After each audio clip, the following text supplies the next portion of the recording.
بسم اللہ الرحمن الرحیم۔ بسم اللہ الرحمن الرحیم والصلاة والسلام علی اشرف الانبیاء والمرسلین اما بعد۔ کتاب الشہادۃ والرجوع عنها کا بیان چل رہا تھا۔ آج کی اس ویڈیو میں ہم ایسے اسباب کو پڑھیں گے جو گواہی قبول کرنے سے مانع ہوتے ہیں، رکاوٹ بنتے ہیں۔ عبارت پڑھ لیتے ہیں۔ لا منع ما وفي رواية عن أبي حنيفة رحمه الله تقبل فيما يجري فيه التسامع وهو قول زفر رحمه الله، وعند أبي يوسف والشافعي رحمهما الله تقبل إذا كان بصيرا عند التحمل، وإن عمي بعد الأداء قبل القضاء لا يقضي القاضي عند أبي حنيفة ومحمد رحمهما الله، خلافا لأبي يوسف رحمه الله، وقوله أظهر، ومملوك ومحدود في قذف وإن تاب. إنما قال هذا لأنها تقبل عند الشافعي رحمه الله إذا تاب، إلا من حد في كفره فأسلم، وعدو بسبب الدنيا، ولا لأصله وفرعه وزوجه وعرسه. في العدو لا تقبل شهادته على من يعاديه، وتقبل له وفي الأصل إلى آخره على العكس. وفي الزوج والعرس خلاف الشافعي رحمه الله، وسيد لعبده ومكاتبه وشريكه فيما يشتركانه. إنما قال هذا لأنه تقبل للشريك في غير مال الشركة، وكذا لا تقبل شهادة الأجير. وقيل يراد به التلميذ الخاص الذي يعد ضرر أستاذه ضرر نفسه ونفعه نفع نفسه. وقيل يراد به الأجير مسانهة أو مشاهرة. ومخنث يفعل الرديء، فإنه إذا لم يفعل الرديء تقبل شهادته، فإن عدم القدرة على الجماع أو لين الكلام وتكسر الأعضاء غير مانع للقبول. یہ ہے آج کے ہمارے سبق کی عبارت۔ سب سے پہلا مسئلہ یہ ہے کہ کیا اندھے کی گواہی نابینا کی گواہی قبول کی جائے گی یا قبول نہیں کی جائے گی۔ تو اس میں ائمہ کا اختلاف، اگر ان اختلافات کو دیکھا جائے اور متفقہ صورت کو دیکھا جائے تو 4 صورتیں قائم ہوتی ہیں۔ سب سے پہلی صورت یہ ہے کہ حدود و قصاص کے اندر نابینا کی گواہی بالاتفاق قبول نہیں کی جاتی، اس کی گواہی رد کی جائے گی۔ دوسری صورت یہ ہے کہ طرفین کے نزدیک، امام ابو حنیفہ اور امام محمد رحمہم اللہ کے نزدیک، جیسے حدود و قصاص میں گواہی قبول نہیں کی جاتی، ایسے ہی دیگر امور کے اندر بھی گواہی کو قبول نہیں کیا جائے گا۔ تیسری صورت یہ ہے کہ امام ظفر رحمہ اللہ فرماتے ہیں کہ تسامع جن امور کے اندر جاری ہوتا ہے، یعنی جن امور میں گواہی تسامع کی بنیاد پر بھی دی جا سکتی ہے، جیسے موت ہے، نکاح ہے، نسب ہے، تو ان صورتوں کے اندر نابینا کی گواہی قبول کر لی جائے گی۔ دیگر جو امور ہیں جن کا تعلق مشاہدہ سے ہے، ان کے اندر نابینا کی گواہی قبول نہیں کی جائے گی۔ چوتھی صورت اور جو مسلک ہے وہ امام ابو یوسف اور امام شافعی رحمہم اللہ کا ہے۔ وہ فرماتے ہیں کہ تحمل کے وقت اگر وہ بینا ہے تو پھر اس کی گواہی قبول کر لی جائے گی، اگرچہ ادا کے وقت، قضا کے وقت وہ بینا نہ رہا ہو، نابینا ہو گیا ہو، پھر بھی گواہی قبول کر لی جائے گی۔ تو یہ 4 صورتیں ہیں۔ پہلی صورت حدود و قصاص بالاتفاق قبول نہیں کی جائے گی۔ دوسری امام ابو حنیفہ اور امام محمد رحمہ اللہ کا مسلک کہ کلیتاً اس کی گواہی قبول نہیں کی جائے گی، چاہے وہ عند التحمل بینا تھا یا نہ بینا تھا، قضا تک اس کا بینا ہونا شرط ہے۔ چاہے گواہی کا تحمل اس نے بینائی کی حالت میں کیا، ادائیگی بھی بینائی کی حالت میں کی، لیکن قضا سے قبل وہ نابینا ہو جاتا ہے، پھر بھی امام صاحب کے نزدیک اور امام محمد رحمہ اللہ کے نزدیک اس کی گواہی کو قبول نہیں کیا جائے گا۔ امام ظفر رحمہ اللہ کا مسلک یہ ہے کہ اگر تسامع کے امور کے اندر، جن کے اندر گواہی تسامع کے ذریعے دی جا سکتی ہے، اس کے اندر گواہی دیتا ہے تو قبول کر لی جائے گی، دیگر امور کے اندر قبول نہیں کی جائے گی۔ امام شافعی اور امام یوسف رحمہم اللہ کا مسلک کہ قضا کے وقت بینا ہونا شرط نہیں ہے، ادا کے وقت بھی بینا ہونا شرط نہیں ہے، تحمل جس وقت وہ گواہ بن رہا تھا اس وقت اس کا بینا ہونا یہ شرط ہے۔ ائمہ کے دلائل اور پھر جوابات وہ انشاءاللہ آگے ہدایہ کے اندر آپ پڑھ لیں گے۔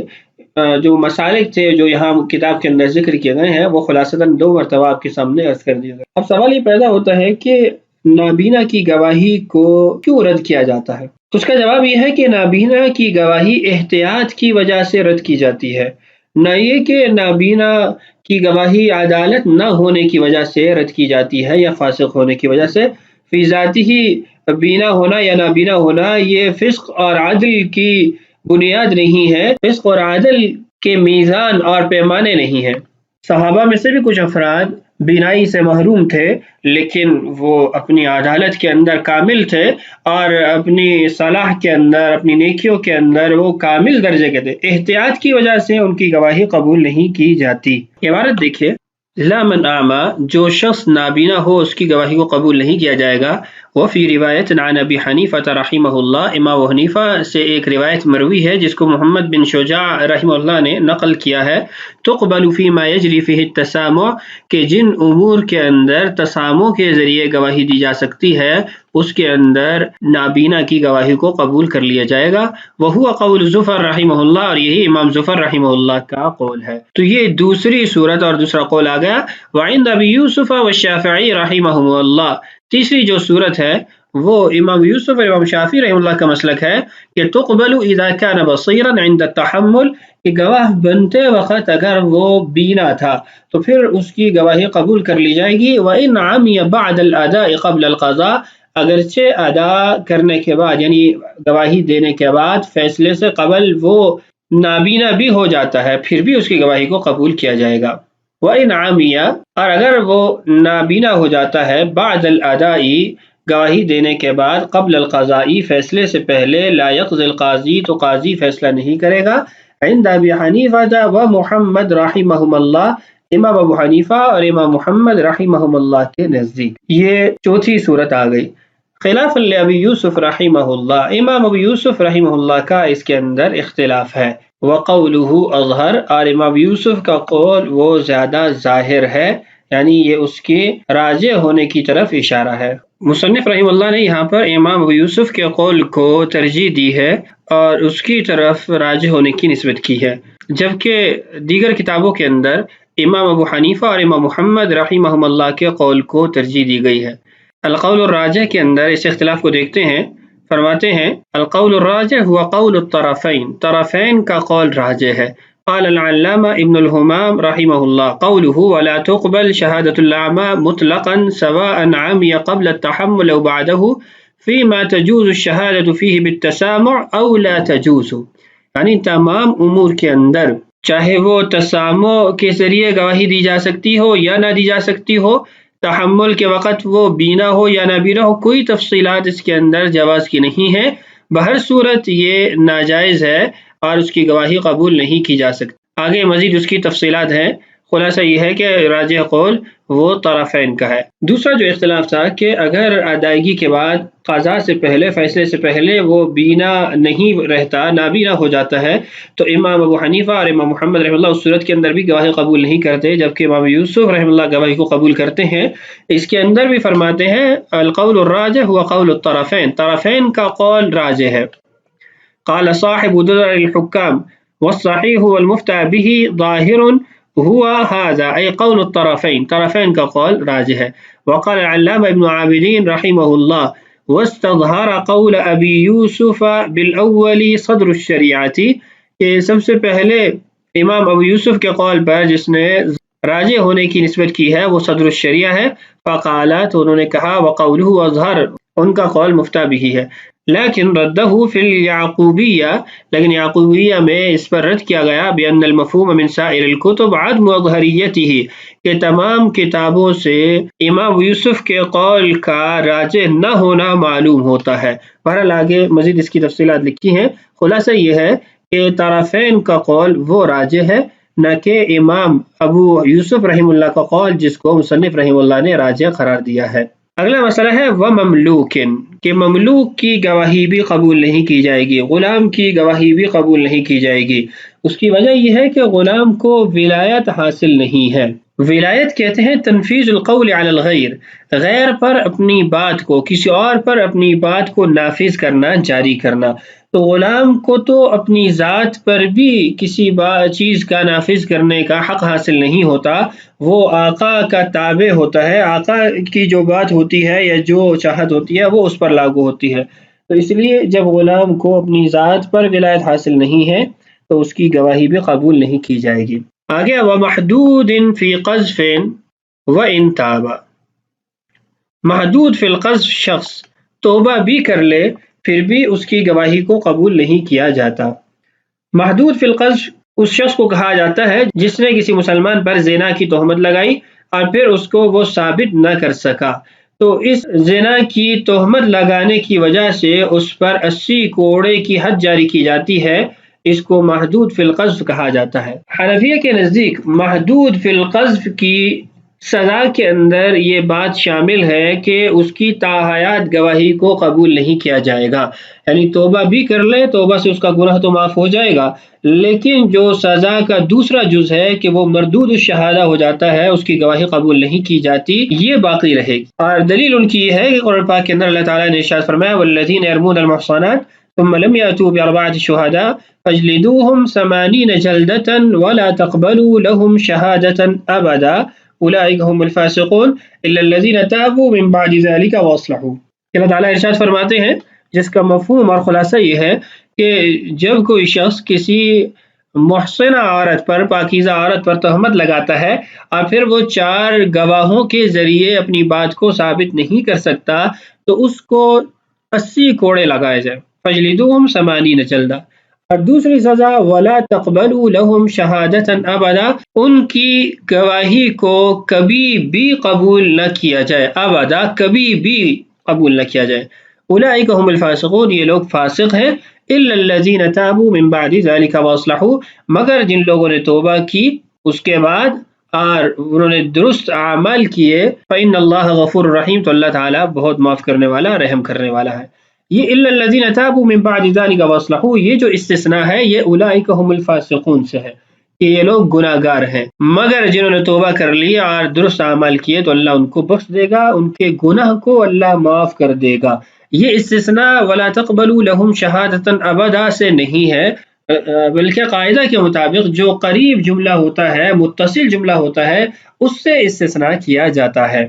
امام شافعی رحمہ اللہ فرماتے ہیں کہ اگر محدود فی القذف توبہ کر لیتا ہے تو توبہ کے بعد اس کی گواہی قبول کی جائے گی، اور وہ بھی اپنا استدلال اسی آیت سے کرتے ہیں کہ اللہ تعالیٰ نے ارشاد فرمایا لا تقبلوا لهم شهادة ابدا اولئک هم الفاسقون الا الذین تابوا، وہ فرماتے ہیں اولئک هم الفاسقون، یہ جملہ معترضہ ہے، استثناء الا الذین تابوا یہ ولا تقبلوا لهم شهادة ابدا ہے، تو گویا ان کے نزدیک معنی یوں ہوگا ولا تقبلوا لهم شهادة ابدا الا الذین تابوا، کہ ان کی کبھی بھی گواہی قبول نہ کرے، ہاں جب وہ توبہ کر لے اور درست اعمال کرے تو پھر ان کی گواہی قبول کرے۔ مزید جو دلائل کی تفصیل ہے وہ انشاءاللہ مطولات میں آپ پڑھتے رہیں گے۔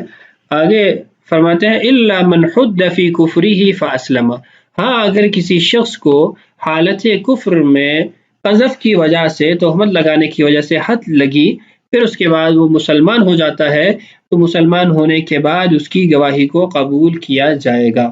اس کی وجہ یہ ہے کہ حالت کفر کے اندر اس کو جو گواہی کا حق حاصل تھا اس کی نوعیت جدا تھی، حالت اسلام کے اندر اس کو جو گواہی کا حق دیا جائے گا اس کی نوعیت جدا ہوگی۔ اس کا مطلب یہ ہے کہ جب وہ کفر کی حالت میں تھا تو اس کی گواہی صرف کافر کے خلاف قبول کی جاتی تھی، مسلمان کے خلاف قبول نہیں کی جاتی تھی، تو گویا اس کی گواہی حالت کفر کے اندر ناقص تھی۔ جب وہ مسلمان ہو گیا تو اسلام کے ساتھ اس کی گواہی کا جو حق ہے وہ بھی مکمل ہو جائے گا، اس کو مکمل طور پر گواہی دینے کا حق دیا جائے گا کہ مسلمان اور کافر دونوں کے خلاف اس کی گواہی کو قبول کیا جائے گا۔ تو انتقال من الکفر الی الاسلام، اس کی وجہ سے کافر کو مکمل گواہی کا اختیار دیا جاتا ہے، حق دیا جاتا ہے۔ اس کے بعد چوتھا جو سبب ہے جس کی بنیاد پر گواہی کو رد کیا جا سکتا ہے وہ ہے وعدو بسبب الدنیا، دنیاوی معاملات کی وجہ سے آپس کی دشمنی، یہ گواہی قبول کرنے میں رکاوٹ ہے۔ جب دو شخص آپس میں دنیا کے خاطر لڑ رہے ہو، دنیا کے خاطر انہوں نے دشمنی کی ہو، ان کی گواہی کو ایک دوسرے کے خلاف قبول نہیں کیا جائے گا۔ ان کی گواہی قبول نہ کرنے کی وجہ یہ ہے کہ دنیاوی اسباب اور دنیاوی معاملات کے لیے آپس میں دشمنی رکھنا یہ حرام ہے، اور جو اس حرام کا ارتکاب کرتا ہے وہ جھوٹ بولنے سے اور باتیں گھڑنے سے احتراز نہیں کرتا، اجتناب نہیں کرتا، تو تہمت کذب بھی پائی جاتی ہے، اور دنیا کی خاطر دشمنی رکھنا یہ حرام ہے، اور حرام کا ارتکاب کرنا فسق ہے، تو فسق کی وجہ سے بھی گواہی کو قبول نہیں کیا جائے گا۔